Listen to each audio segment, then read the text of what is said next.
క్రైస్తవుడు కదా అని ఎవరన్నా అంటే ఎస్ ఐఎమ్ ఏ క్రిస్టియన్ అని చెప్పగలవా?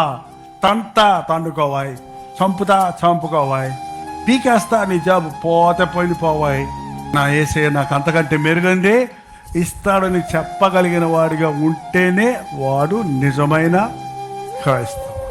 వాక్యం నిమిత్తం, ప్రభువు నిమిత్తం ఏదైనా నిందొస్తే, ఏదైనా హింస వస్తే, ఏదైనా శ్రమ వస్తే ప్రభుని విడిచిపెట్టే వారికి లోతు లేని క్రైస్తవుడు. రాతి నేలను విత్తబడిన వారి వేరు లోపలికి వెళ్ళదు. పై భక్తే వేరు లోపలికి వెళ్ళదంటే కారణం ఏంటి? వ్యవసాయదారుడు విత్తనాలు విత్తక ముందు ఏం చేస్తాడు తెలుసండి? బాగా దున్నుతాడు.